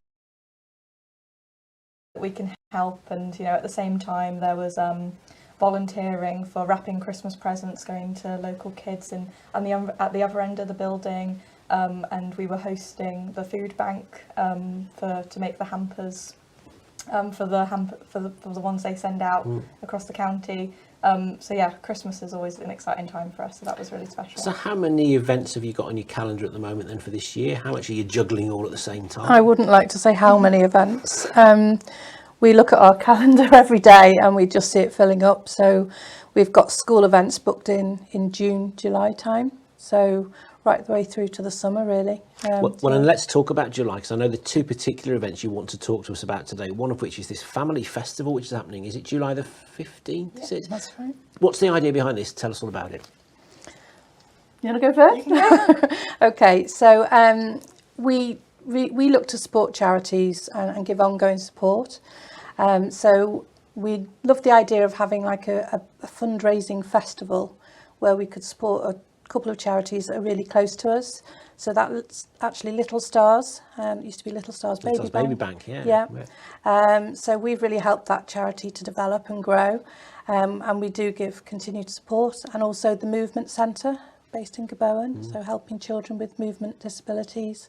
Again, we've supported them for many, many years, raised lots and lots of money over the years. And yeah, we wanted something quite, well, big and big, spectacular It event. sounds big. Family, festival, big numbers, grand. Where's it going to happen then? Where have you chosen to hold it? So it's in Chirk at Brinkenhill Estate, which if anyone's seen is fantastic. So they actually do support the Movement Centre with the running festival they do there. So people might have been to that before. And we're going to have, you know, bands on, like a proper festival, and activities for kids to get involved in, lots of food and drink especially. I'm there. So there'll be lots to get involved in. So it's an all-day event, is it, this? It'll be from 12 till 7, so quite in the daytime, and hopefully we've booked the weather, so it'll be nice and sunny. It's July, it's bound to be fine, Yeah, isn't it? it'll It's Britain, be fine. July. What could possibly go wrong? But I imagine there'll be sort of contingencies as part of that. There's indoor, there's outdoor stuff. There has to be, doesn't there? Lots of tented areas, and yeah, we'll bring the brollies if we need to. Shade from the sun. Yes. Logistically, though, that's a big thing to organise, isn't it? It is, and Lily and I, with a small team, have been given the task of organising it all. You know, we aren't actually event organisers, but we know what we want to create, and yeah, we've got the support of all of our colleagues as well to make it happen. So presumably your team, your staff and their families will be encouraged to come along, partners, organisations, supporters, friends. Who else? Is it open to the general public? Can anybody come? It is open to the general public, yes. I mean, we want to make sure that people that we're connected with within Shropshire really are given that opportunity to attend. But yes, it is open to the public to attend. Yeah. I bet it's been quite good fun, though, putting an itinerary together and working out. Do you have like a bucket list and saying, right, I know what we need. We'll have one of these, we'll have some of this. I think it's more Neil has this picture in his head, and we're trying to deliver that as much as possible. But it's been amazing to kind of, when we've been looking into these things that we want, like the local businesses that are getting involved and have so much expertise, and it's fantastic. And then, you know, we get to learn about these events that they're putting on across the country, and then now they're able to do something local, and, you know, maybe giving us a discount because it's a charity event, which is fantastic. And obviously all the money, all the ticket sales and percentages from like the drinks and the food are all going to the charities, which is great. But you want to try and offer something that's a little bit different as well, don't you? That it's not just another event that's the same as something that somebody's doing down the road elsewhere. I mean, as a business, we've actually done family fun days before, which has just been for colleagues and families and friends. We've got a little bit of experience of the sort of thing we want to create, but now this is obviously much bigger in a lovely setting, and the whole aim is to raise as much money as we possibly can. Knowing ACO as I've come to do over the last few years, I'm suspecting there's going to be quite a lot of interactive things going on during the day, is there as well? Yes, we'll hopefully have a little bit of a spoiler, we'll have like Nerf wars and different things like that. I won't say too much, but some things that kids can get involved in, but I'm sure, you know, adults will also... You say kids, but it's the big kids that like that sort of thing, isn't it? So... Yeah, I can think of a few people that will probably be all over that. Yeah. So, The theme is around circus, so that's all we're saying. Yeah. Excellent. Okay. I don't do any of my own stunts, I'm afraid. Not without a safety net, so I'll be an observer, I think. So that's July the 15th. So if people want to find out more about it, what do they do? Well, we've actually got a flyer which will show the QR code, and you just literally click on that, which will take you to an Eventbrite page where you'll be able to purchase tickets at a very reasonable price. Excellent. Well, and like you say, it's you're supporting worthy causes, and that's what makes all the difference, isn't it? So yeah, fabulous. So there's that. But then looking even further forward, which shows just how far you are planning, in September, isn't it? You've got your Pedal the Borders event, which I'd suggest is maybe become one of the events that you've become best known for. Even is this the third one, the fourth one? This will be the third year. Yeah. So we've supported. Explain Pedal the Borders. Well, again, we have a strong relationship with Lingan Davies Cancer Fund. We support with lots of events throughout the years. We've had 2 colleagues that have done the London Marathon, for example. But Pedal the Borders Yeah, the first year we did it was a great success. I think we had about 20 riders from ACO, along with other businesses, other supporters of the charity.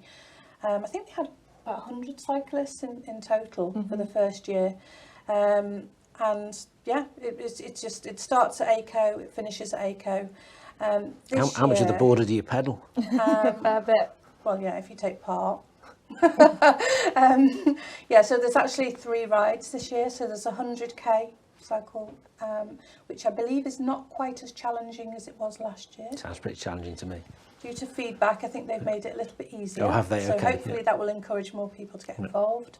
We've got a 60k ride and then a small 25k ride, which we're hoping will be more for sort of like younger families. And Yeah. and Does it get quite competitive then? Does it, between colleagues and companies and?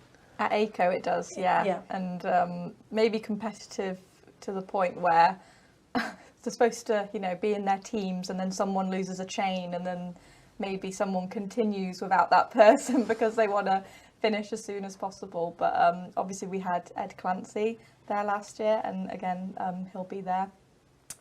So he rode the shorter ride last year, and one of our ACO colleagues beat him to the finish line, which was the most bizarre thing. I think he was having a chat, and obviously everyone was out of breath except for him, but I think he was very proud of that.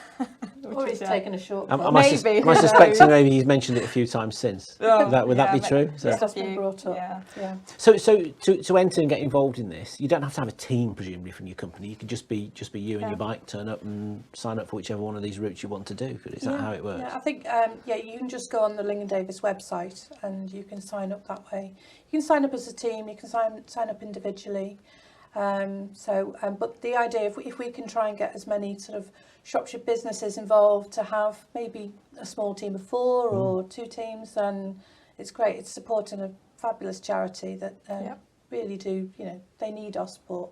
So there'll be a barbecue. There'll be a barbecue on the day as well. So. I remember, was it last year that it was on one of the hottest days of the year, and so you had to start at like stupid o'clock in the morning, wasn't it? It was ridiculous. That's why it's been pushed back to September this year, because it was. I did feel I was not cycling it. I was. I did feel for those riders. It was scorching. Yeah, we did start off early, about an hour earlier than we should have done, purely because of the heat. So we have Alan Lewis, Adrenaline Sports. Yeah, so he's involved and organises the whole event. And yeah, on his advice, we set off early, and I think I did the shorter ride. I would never have done the 100k, but yeah, we got back about 11:30 and it was sweltering then. So yeah, I think doing it in September's a good idea, and it avoids maybe a time when people are going on holiday. I was going to say you're after the holiday period, yeah, completely. And how much has Pedal the Borders raised then previously? It's raised some serious money, hasn't it? Yeah, I think I couldn't give you a figure, but I think it's maybe around about 30 or 40,000 over the years. Do you set yourself a target for this year then? Is that how it works, or is it just? Yeah, so we try and get colleagues to raise as much as possible, but they do all have targets. So if you do the 100k, it's £100, and then obviously if you're in a team, you can all work together to kind of get up to 400. But yeah, just raising as much as possible, really. Excellent. You've always got lots going on, haven't you? So you've got to be very organised people. Is that one of the big skills of this job, is it? Yeah, we were talking about this yesterday in the team building day. It is all about being organised, being on top of things, and just working closely together to make sure that everything that we do is... want it to be the best. Yeah, as it should be. Have a good impact. So the 2 dates for the diary, 15th of July for the Family Film Festival and the 10th of September for Pedal the Borders. So there's the opportunity. But Lily, I can't let you go because I feel I'm obliged on the face of our viewers just to get a quick chicken update. You know, you're the chief chicken officer. How are the ACO chickens? The chickens how are they doing Are they still well. indoors? Are they outdoors? They are indoors. We do get a few escapees, so we quickly have to put them back in. They'll be let out soon. I trust that the government will tell us we can let them roam around again. But yeah, still getting 12, 15 eggs a day. They're still very good eggs. They're happy chickens. Yeah, so if anyone's not sleeping at night because they're worried about the ACO chickens, they are still very spoiled. just as they were before. But yeah, doing Excellent. well. Well, thank you for putting our minds at rest. Good to see you, and we'll catch up soon. Thank you very much. Thank you. We'll take a quick break now. We're back in a couple of minutes, though, to find out all about a green festival for businesses happening at Shrewsbury Town Football Club soon.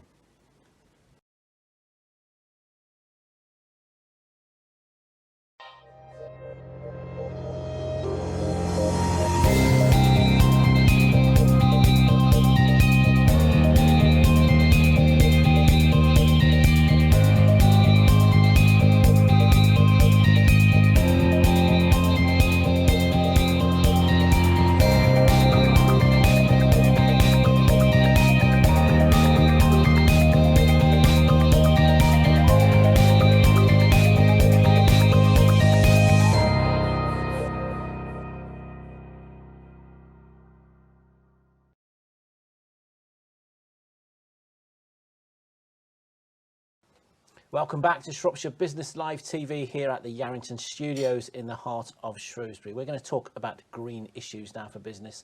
And we have two gentlemen in the studio who are going to tell us all about an exciting event happening at Shrewsbury Town Football Club in a couple of weeks' time. Adrian Cooper and Ollie Rowe from Shropshire Council. Gents, welcome. Adrian, you've been here lots of times before, but this is your first one, isn't it, Ollie? So yes, tell us all about you, your job and what you do. So I recently joined Shropshire Council. Well, so I've been here for about 5 months now in Adrian's climate change team. So focusing on sort of emissions reduction and energy reduction projects for the council. Including this business energy breakfast. That's the right title, isn't it? Yes, yeah. Happening on, let me check my notes, March the 6th, Shrewsbury Town Football Club. Yes. Early morning. That's it. Tell us all about it. What's going to be happening? So, yep, it's a local event so marches wide, put on by Shropshire Council and the Marches LEP. We've invited some local companies along to talk about solutions to the energy crisis, because obviously local businesses are facing soaring energy costs. So there's some astonishing stories out there, isn't there, about just how much it's risen to the start of the year as well, isn't there? Yes, yeah. So a local event for businesses to come to, and we'll talk through some potential solutions. And is this presentations or panel debates or Q&As? How's it all going to be? So all of those things. So it's comprised of 2 presentations. The first one's on renewable energy. So renewable energy solutions that companies could implement. So we'll be having a presentation from the Big Solar Co-op, and then that will be followed by a panel discussion, and we'll invite some other local specialists, including ASON, to talk about battery solutions. And then we'll also have Tim Yare from the Marches LEP, and he'll talk about a new grant that is available for people to bid on. We like that. We Yes. like money available for local businesses, don't we? So, Yep. and lots of different. I mean, Adrian, from your point of view, obviously energy prices has put the importance of being as efficient as you possibly can be right to the top of the headlines since Christmas, hasn't it? But I mean, you've been banging this drum for a long time, haven't you? So I mean, in some ways we saw this coming, but it's perhaps even worse, and the reality, I'm afraid, is becoming horribly real for many businesses in Shropshire and the Marches. And you know, there's perhaps a tendency to think that this is going to coincide with the whole challenge at home, but actually, of course, as with many homes, a lot of businesses are still on a fixed rate, but that fixed rate is maybe coming to an end, and you know, there's a looming deadline, as it were, of much higher energy prices about to bite.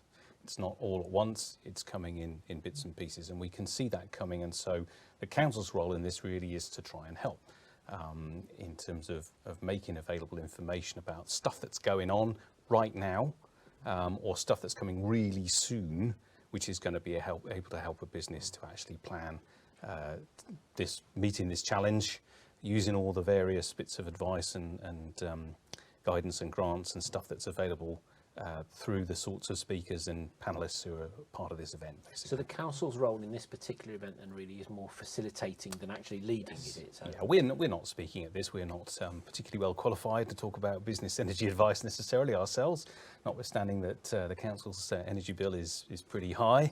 But other people have worse challenges than we do in some particular circumstances, which these experts will be in a great position to help them with.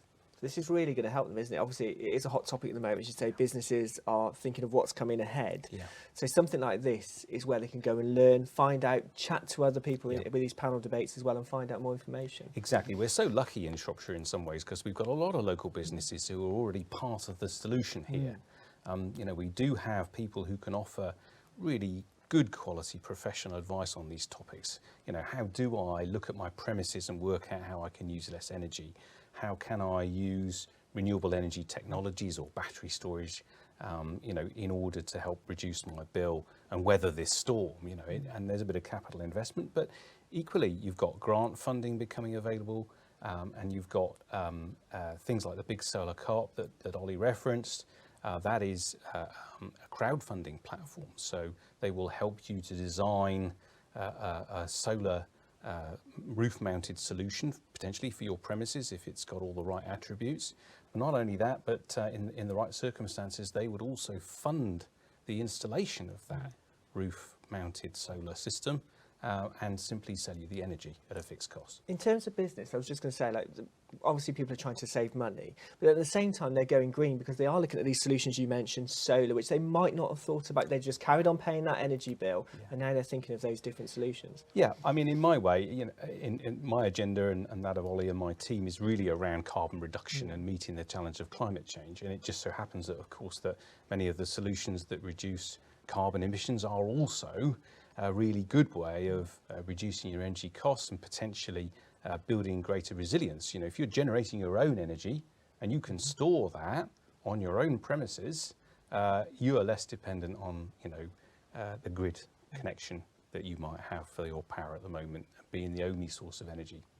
Do you think as well now, because of what's happened to the economy, businesses are maybe a little bit more prepared to invest some money up front for more longer term benefits, whereas maybe the upfront investment previously might have been a hindrance to stop them doing it? Is that your experience, Ollie? Yes, yep. I think that makes a lot of sense given the soaring energy costs. You only have to look sort of in terms of payback not too long in the future, and you can pay back some of these schemes.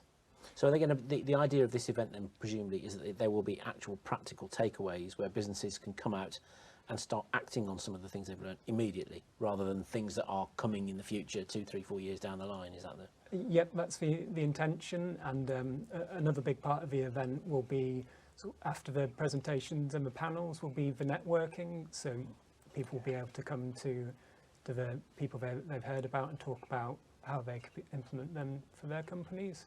I think this is the key thing, Adrian. It's chatting, isn't it? It's talk like we do, you know, talking to other businesses, as you well know, and it really helps because then you're sharing ideas. And I might speak to you about something, and I never even thought about it, or you might not have thought about what I'm saying. You know? I agree. I mean, it's absolutely crucial part of it. We're really lucky. We've got colleagues from ACO, who many of your viewers will know. I know you've had them on the programme before. Today, Okay, so ACO are coming along to give the benefit of their experience. They've done a lot of the stuff that, you know, other panellists will be describing. Although I've not done batteries as far as I'm aware, I must check.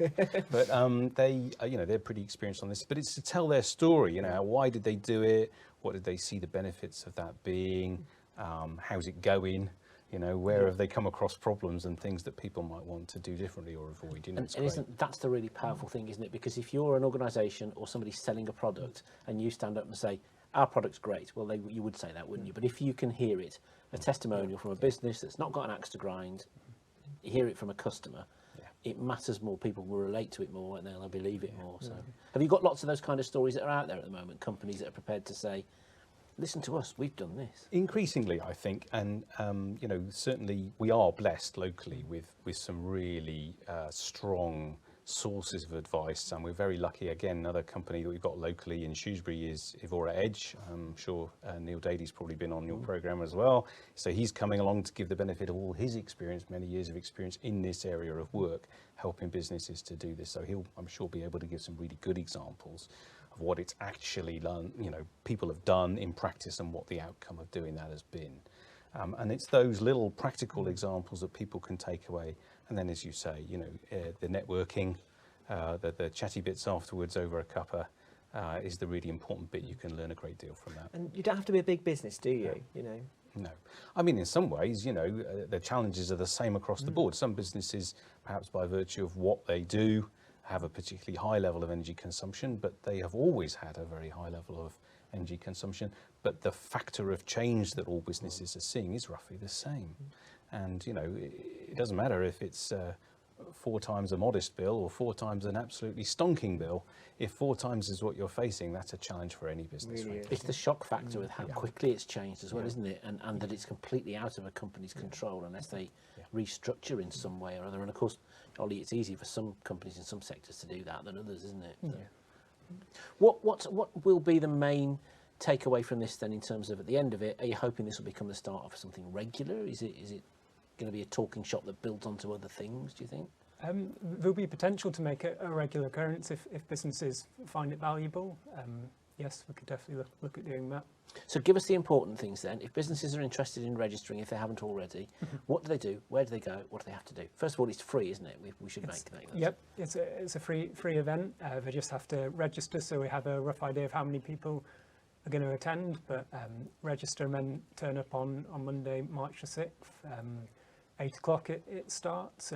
Breakfast will be provided, teas, coffees, so just turn up and listen. Sounds good. Where's it taking place?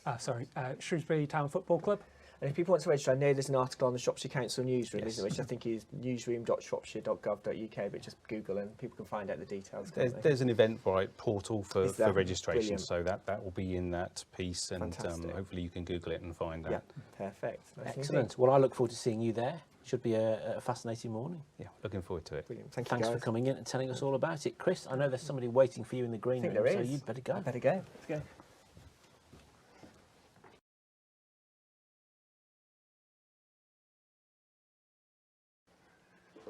Well, welcome back to the Green Room. I'm here now with Millie Wheeler from the Shrewsbury Town Foundation. Millie, thank you for joining us. Thank you for having me. Welcome to the Sbltv Yeah, Green I love Room. it here. It's great.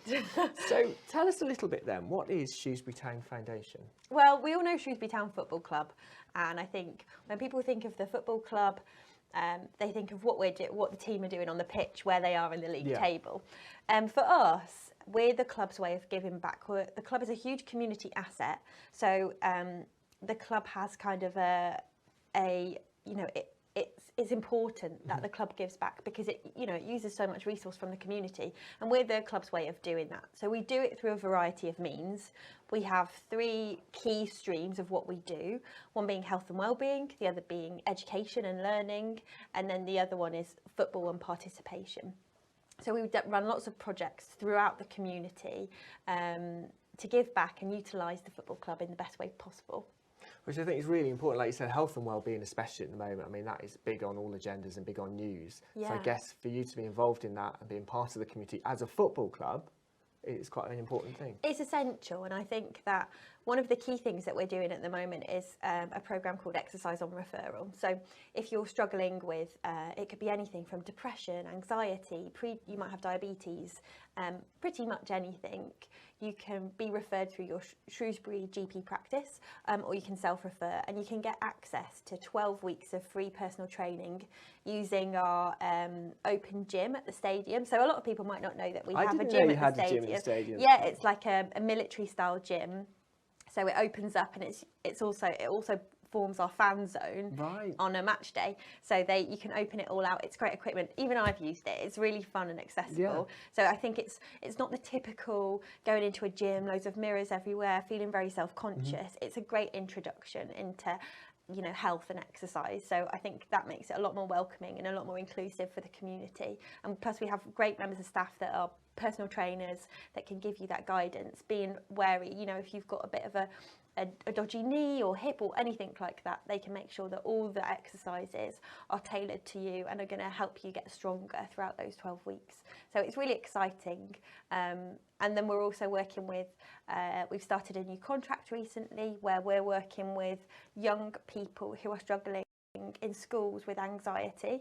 Which is big at the moment. Huge, yeah. And I think post-COVID, kids are more, perhaps feel that even more. And that was a really important thing for us because we want kids to be healthy and well, and that doesn't just include physical health, it's mental health too. So we have 2 facilitators based down in Ludlow that are delivering that which is great. Yeah, it's going really well. So are you going out to them into schools or other settings? Yeah, going out into schools, but also we love to bring people to the stadium too. And I think it's fun because they get to see a sort of behind the scenes of the stadium. And for a lot of people, if they just come to the match on a Saturday, they probably think they'll never get to go behind and see the changing rooms and different things like that. So it's quite exciting. Just going in and seeing the stands empty, because obviously they're normally busy when you're going on match day. So it's a completely different feeling, isn't it? Absolutely. And then another thing that we do is we bring the players out into the community.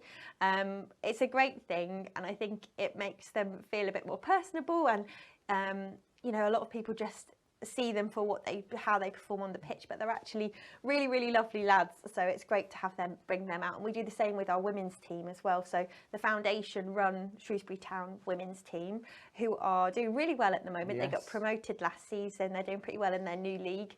So that's really exciting. And though that team, they really are huge advocates. You know, they work full time plus play football on top of it. So they're really good advocates for talking to kids, talking to our college and university students at the stadium as well. So we're really proud to have them as part of the foundation. Tell me a little bit about the interaction with local colleges and educational establishments. Yeah, so we actually have, from September, we started our own college and university course. So we work in partnership with the University of South Wales to run different courses around sports management and stuff like that. So we have this year had brought all of these new students from 16 to 18 coming to access our courses. So it's a lot of practical work. So if you're somebody who perhaps maybe struggled with the academic side of things in school but really resonated with playing football and playing sports, this is the course for you, to be honest. So you can come and take those skills that you need. You might then go on to be a PE teacher or a football coach, but you're getting hands-on experience and you get to play football as well as part of your course, which I think a lot of people just love. Yeah, absolutely, yeah. How is the foundation funded? Is it from Shrewsbury Town Football Club? Have you got, or do you want local businesses to get involved? Yeah, we of course want local businesses to get involved. So a lot of the projects we run have their own funding, which is brilliant, but we do rely on donations from, which is why my role is there really, to create those partnerships with local Shropshire businesses. We know that how important it is. Plus I think there are a few perks for businesses too, in the sense that, you know, bringing your clients to the football stadium, getting to utilise some of our facilities is a real bonus, especially if you've got clients that love the footy. So for us, we really rely on that support because it means that we can do even more for our local community. So if you have that CSR box that you really need to tick, we're a great way to do it. And you can decide, you know, what provision you want your donation to go to. So we run disability programs, health and wellbeing, there's lots of different things. So if you have a particular area, because we do so much, you can kind of tailor that to us and let us know how you'd like to get involved. And if I was a smaller business, have I still got the opportunities to get involved? Absolutely. We don't like to, you know, cut anyone off based on, we like to have that, you know, that dialogue with people so that they can make it clear what their needs are, we can make it clear what our needs are, and we like to work together. And even if it doesn't happen until, you know, a bit further down the line, 6 months, a year, whatever, we like to have that relationship and maintain those positive contacts with local businesses. So what's the next big thing? What have you got coming up events-wise? Yeah, we've got loads of things coming up, which is really exciting. So I think a fun one that we'll be launching this week online is our Foundation Day. So we've changed our name last year, so we were formerly Shrewsbury Town in the Community. So we're Shrewsbury Town Foundation now. So we are dedicating a match day to Foundation Day. So it'll be called Foundation Day. It will be our fixture against Portsmouth. So it's going to be a busy one because Portsmouth always bring loads of fans. Yes. But we're providing the opportunity for young people to step into the shoes of a match day worker. So whether that be our media executive, our kit technician, our groundos, they can come in and take on that job for the day. It's giving us some real good experience. Yeah, then, brilliant. Isn't it? And also people, I think kids would love to get involved. They love to see how the day works and behind the scenes. So if you can nominate someone via our website, a child that you think would just love the opportunity. And yeah, that's what will be happening on that day. So that's on April 15th. Okay, April 15th. Ahead of that, we've got our Dave Edwards charity match, which is on the 26th of March. So Dave Edwards we're so fortunate, he's one of our trustees. Brilliant. He also runs a charity himself called Little Rascals Foundation, who are brilliant, and we work very closely with them. So all the funds raised from that event will be split between the foundation, our foundation, and the Little Rascals Foundation. So he's going to have a team of old Shrewsbury Town players that he used to play with, so going back through the years, and also his time at Wolves as well. So there'll be a Shrewsbury and Wolves team. Okay. It's quite exciting. So we've got some sponsors involved already. So luckily, those people it's quite a unique experience. So they get to not only just sponsor the day and have their branding everywhere, but they get to sit on the dugout with the coaching team. So it's going to be a real day to remember for them. To remember. Absolutely. But people can still get involved, and we will of course be raffling off places to play on the team as well. So if you wanted to get involved that way, just keep an eye out on our website for more details. But we're really excited, and we're hoping to have a full stadium for that day. So Dave's really looking forward to it, and so are we. How far then in advance are you planning events? Well, we like to have things in the pipeline about a year in advance, but a lot of the things that we can do are dependent on fixtures that we have coming up. So we hold our fixture breakfast in the summer. It's kind of May, June time. So on that date, we like to set out when we'll be doing our certain events. So we like to plan sort of 6 months to a year in advance. That sounds quite good. Yeah. So anybody that wants to get involved, maybe there's a local business now that's watching. Yeah. If they go to foundationstfc.co.uk. That's the one. And that's where they can find out. Yeah, and they can find out all of our upcoming events, or even if they wanted to get involved in terms of, they think that some of our programmes might be right for them, they might be interested in walking football, anything that we do, have a look on our website and they can sign up there. Brilliant. So foundationstfc.co.uk. Millie, thank you for coming into our green room and having a chat with us. Yeah, you're welcome. Thank you.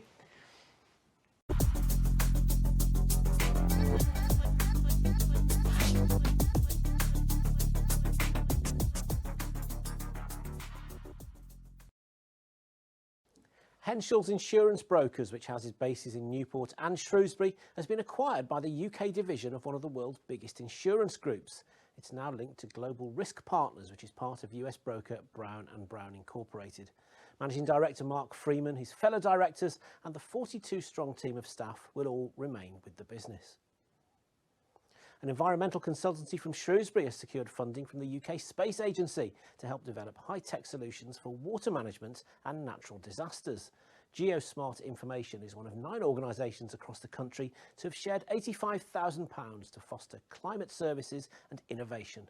The research will help to predict and monitor water shortage and drought risks. Businesses in Shropshire are being invited to move quickly to take advantage of a funding programme which has helped to create almost 500 new jobs and establish 6 new businesses too. The Business Growth Programme has awarded almost £4.5 million in grants to businesses across the Marches, including Iron and Fire from Shrewsbury. But you need to act quickly because the funding comes to an end in the next month. Marches LEP has all the details. Don't forget, you can find out plenty more news headlines from the Shropshire Live and Shropshire Business websites.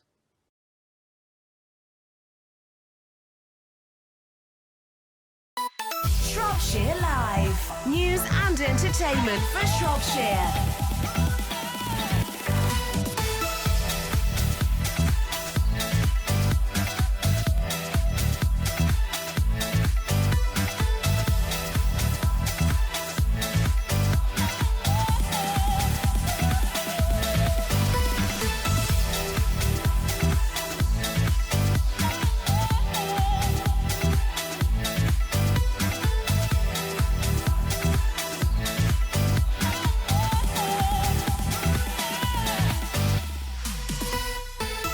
Shropshire Live.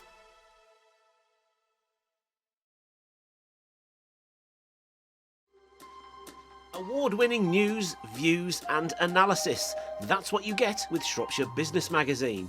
We celebrate the county's successes. We get the inside stories from our innovators and entrepreneurs, and we cover the big talking points across all corners of the county. We're proud to have been named Midlands Magazine of the Year and proud too to be a founding partner of Shropshire Business Live TV. Download the latest edition of our magazine from our website right now and drop us a line to find out how we could be putting your company's story into our headlines.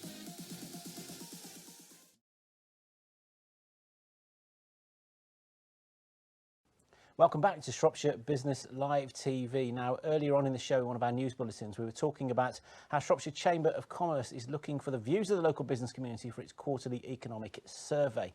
But that's not the only thing that it's seeking people's views on, is it? We caught up, didn't we, with Richard Sheehan, the Chief Executive, after the launch of the Shropshire Chamber Business Awards a few weeks ago, to find out about the local skills improvement plan and how you and your business can help shape the future of training and education in the county. Take a look.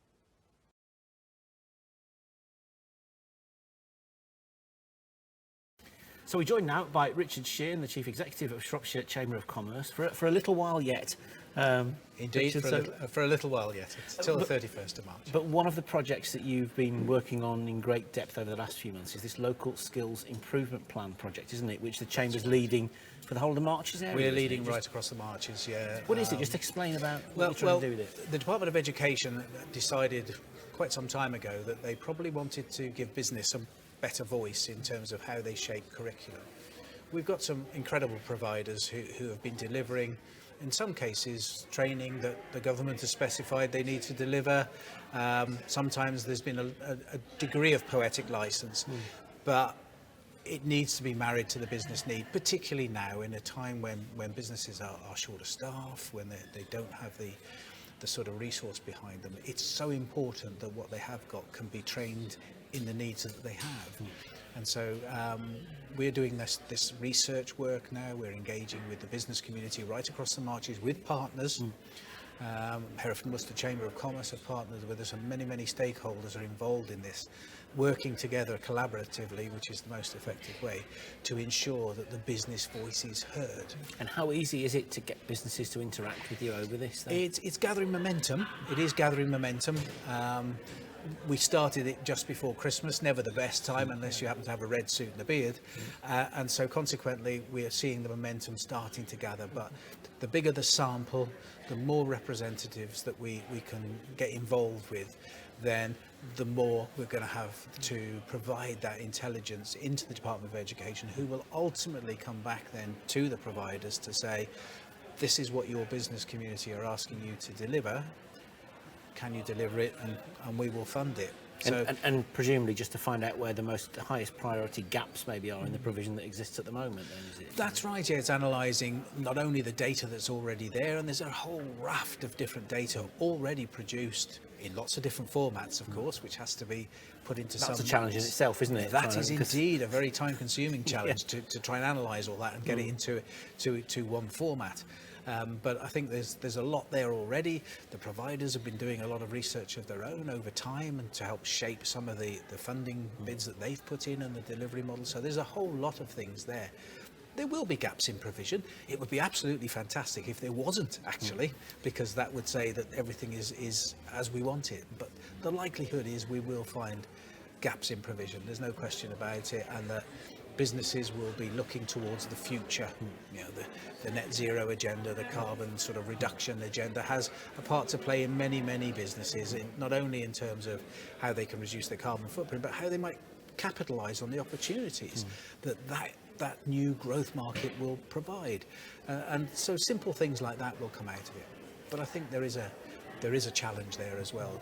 With over 90% of the Shropshire business community 10 employees and less, there's going to be an awful lot of people in business who are nose to the grindstone every day, who actually don't really know what the skills needs are in 12, 18 months for their sector or industry, because they're just too wrapped up with what's happening today. They're probably short of people in some cases. They're probably looking to develop what they've already got, because the recruitment challenges, as we know, are immense. And so there's a piece of work there to do as well to facilitate that awareness that people need to understand the future direction of their business, and we'll play that part. Are you looking at specific sectors for this then, or is it size of business, sector of business? We've started off looking at specific sectors across the Marches, but the Marches is not massively blessed with the volume of businesses, of course. There's an awful lot of fields and between market towns and things. So we were quite creative in the way that we actually built those sectors. So we've looked at engineering, manufacturing and food and drink production, because there's a blend there. We've looked at construction and environmental technologies, because clearly environmental technology into construction has an enormous part to play, but that will also have a part to play in other sectors.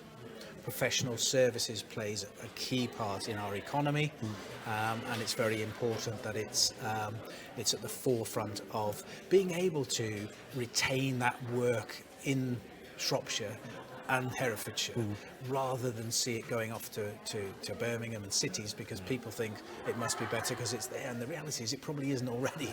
So we need to make sure that we support them, and of course health and social care is a massive industry within the Marches area, and so we focused on those. Now that's much to the disappointment of some other sectors, and we get it and we understand it, but we've had to make sure that what we deliver is quality. You're still covering a fair chunk of the economy there, though, over those categories, oh, goodness aren't you? me, yes, we are, absolutely, and I think they are really important economic generators, and so yeah, I think the focus is right. We certainly would like to expand that beyond that, and phase 2 of the local skills improvement plan is all about continuing engaging with those existing businesses to see changes in trend and to analyse differences and make sure that's fed back in. But it will also give licence to expand the sector representation. So some of our more sort of important ones that are probably deemed to be emerging, the digital marketplace is massive, of course. So how do businesses engage with this then, and what is there a time scale on it? Yeah, well, there is a time scale. We have to put the report in by the end of May. We want to be in a really decent position by the end of March. So my team, and we have got a team of researchers led by Rosie Bezic, who's an internationally known market researcher, and the access to that is through the Chamber website in the first instance, or through any of the Chamber team, if businesses want to play their part and to avoid that situation where I can't get this person trained, I need this, I need that, and it's not available. Let's avoid that. Let's have a voice. Let's use our voice to shape the future, to work together with our providers who do an amazing job already to improve the landscape further if we can.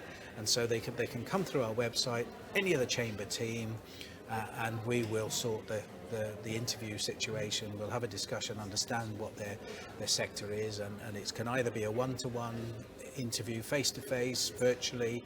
It can be a survey. We'll work with whatever business. I've done one of these. I've filled in mine. I've been interacting online and through text messaging as well. Yeah, various surveys as well. absolutely. Very slick. Plenty Very of good. ways then. So it doesn't take too long. You know, it's very time effective. No, isn't it? it's not a long process. I mean, the face-to-face one is the longest one. It is the preferred one for us because it allows you to dig below the surface to understand. Yeah, okay, so you're short of digital skills. What do you mean Tell by us more, that? yeah. And if you had it, what level would it need to be? So there's more understanding there and that's quite difficult through online Because they might surveys. just be answering one question, but they might say something. You might think, oh, well, hang on a minute, we could go deeper here, as you say, and get more information and pull more out of that. We've shaped the surveys that if it gives people an opportunity to perhaps invite further conversation if they've got more to say, and obviously whatever comes out is treated confidentially. There's some great intelligence coming out, and some of it won't be a surprise because I Has think some surprised you, though? Oh yeah. Yeah, of course. There'd be no point doing this project if it didn't, really, would there? No, So as I it's- said earlier on, it would be fantastic if everything was in place and we were cooking with gas. Wonderful. But obviously that clearly isn't going to be the case. But we may not be far from that. Only time will tell. So the Chamber website is the first port of call where all the information that people will need, they'll find it, shropshire-chamber.co.uk. That's correct, and there's a tab which will take you through to the LSIP project. It will give you the contact details of the researchers, the management of it. But if for any reason somebody can't access it that way, the Chamber team are across the county, and Hereford and Worcester Chamber people are in Herefordshire as well regularly. Just pick us up, talk to us. We'll do the rest. Have a conversation. Brilliant. Good to see you, as ever. Thank you very much. Thank you for inviting me along.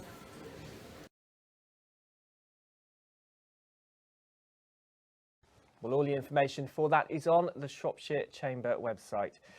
That's just about it from us this week, Carl. It is. We've been very studio-based this time. Don't forget, if you think there's something we should be talking about or you'd like us to come and pay you a visit at your company premises, drop us a line. You can find all the details on our website. And don't forget to check out our YouTube channel, of course, where you can find all the video content, not just from this show, but from lots more besides. Been a busy one, hasn't it? It has been a busy one. Yeah, all the details, sbltv.co.uk. And of course, we've got SBLTV Knowledge as well, where we've got videos, we've got podcasts, we've got blogs, lots of information that helps businesses to be the best they can be during 2023. That's the idea. That just leaves us then, I reckon, Chris, with just one more job to do, which is to introduce the guest for this month's show, who is in our 90 Seconds with Hot Seat. And braving the questions this time is Michaela Wild. You'll recognise her voice because she's a presenter on BBC Radio Shropshire.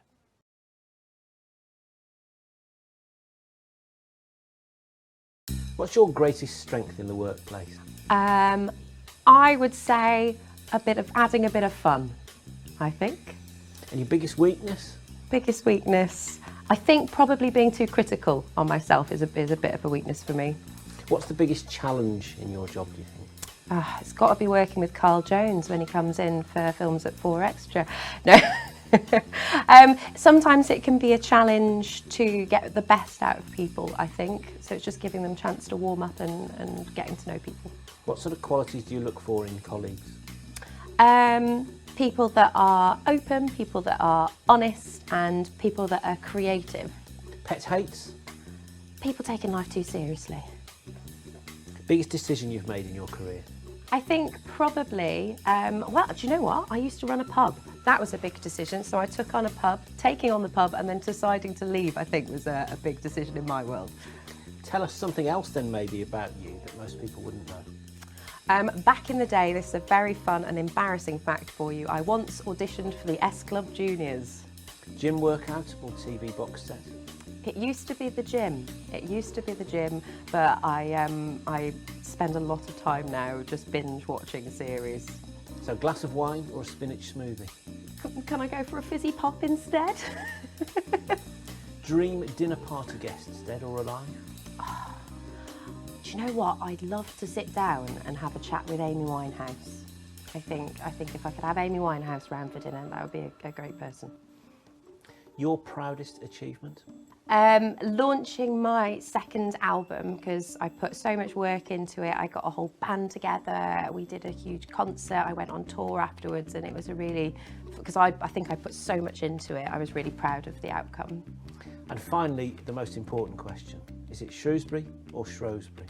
I don't want to upset anybody, but it's got to be Shrewsbury.